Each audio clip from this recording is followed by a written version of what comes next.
प्रसार किया जाए, ये कार्य बहुत कठिन है। हमारे एक बंगाली कवि ठाकुर रविंद्रनाथ ठाकुर की एक बड़ी सर्वांग सुंदर कविता है।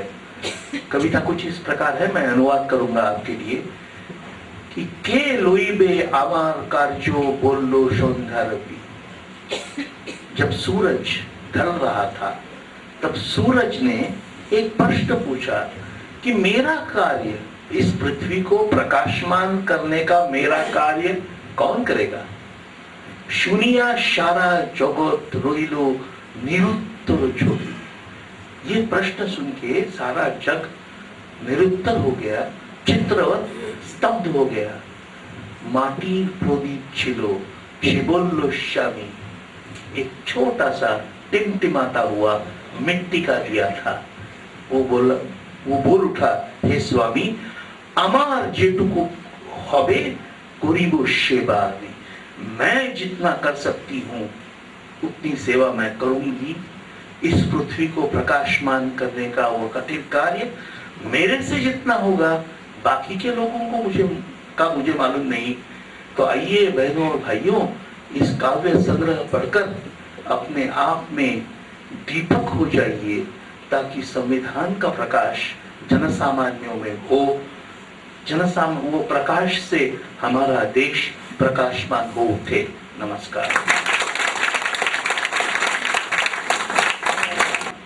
आज हमने इस भाषण से सीखा है वो मधुर आवाज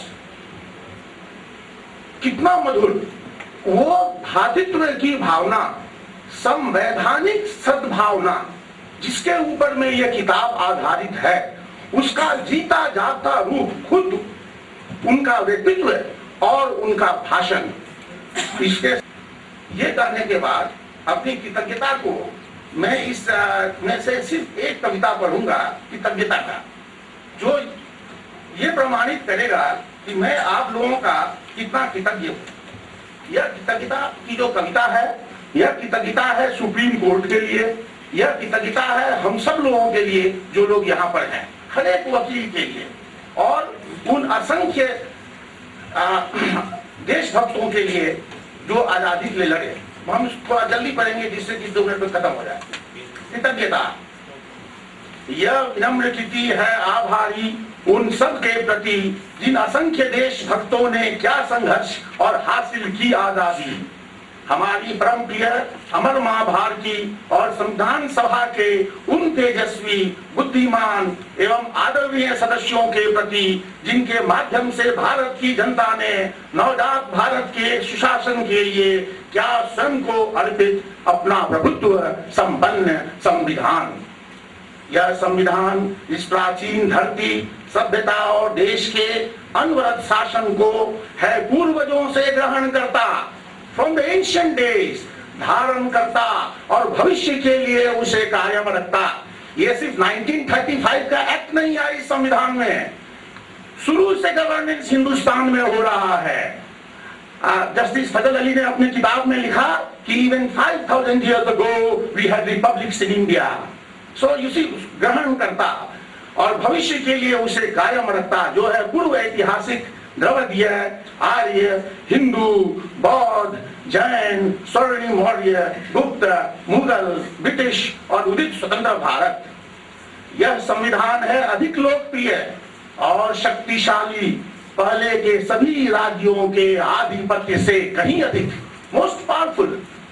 और पुराने किंगडम्स कौन थे? अयोध्या, मिथिला, मथुरा, द्वारका, हस्तिनापुर, इंद्रप्रस्थ, चंद्रगुप्त, अशोककालीन, पाटलिपुत्र, स्वर्णिम गुप्त राजाओं के काल, हर्षवर्धन, चोल, विजयनगर सिंहासन, अकबर, जहांगीर, शाहजहां और ब्रिटिश शासन। इन सबों के शासनों से ज्यादा पावरफुल आज का संविधान है और उसका शासन है और उसके शासक हमारे न्यायमूर्ति जी यहाँ पर हैं। ये अमेरिकन सिस्टम में उनके सेनेट से ज्यादा पावरफुल जुडिशियल रिव्यू के कारण सुप्रीम कोर्ट है, the most powerful court in the world, और हिंदुस्तान का सुप्रीम कोर्ट उसके साथ है।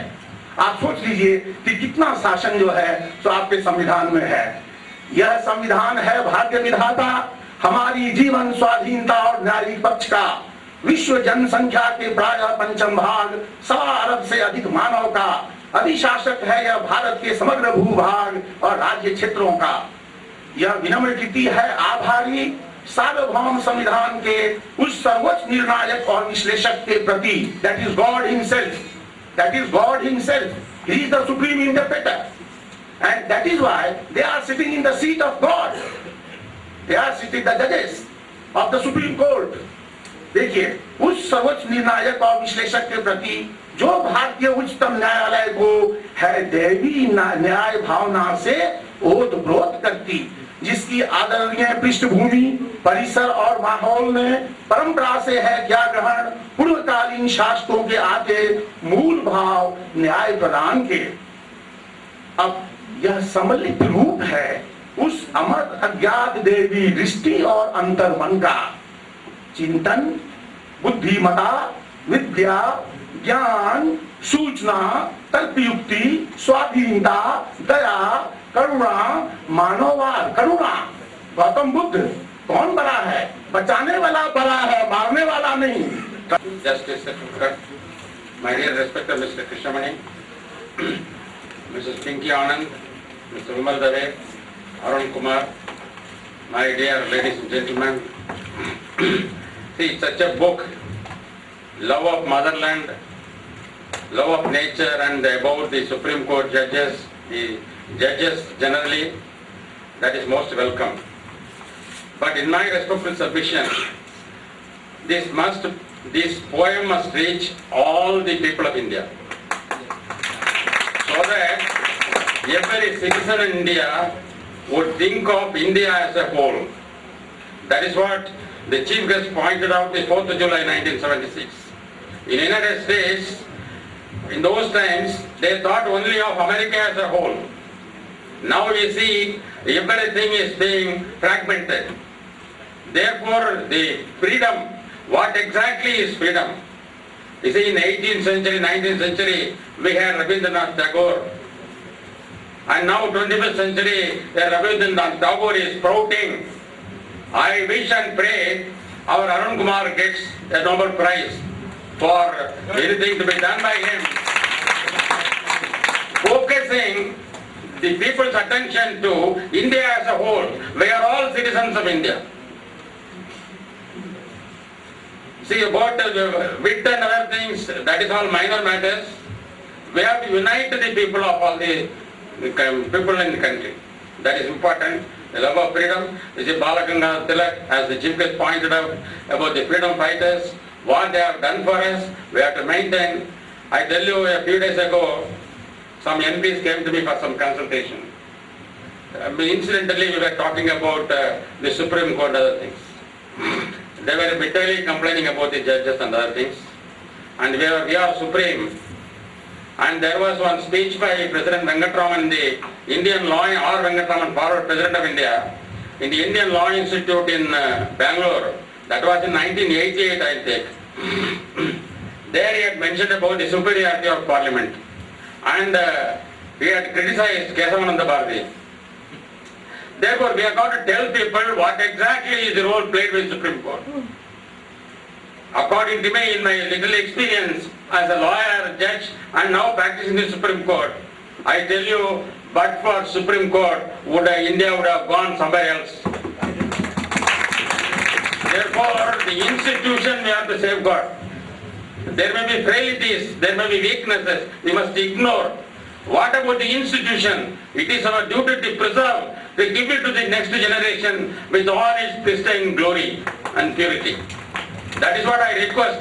I now request Mr. Arun Kumar to think on those lines, because he can convey more effectively to the people than what we have been able to do. I don't want to stand between you and the tea. I pray the Lord Almighty to give us all the freedom through the process of the Supreme Court of India, which we have been enjoying from time immemorial. Om Sri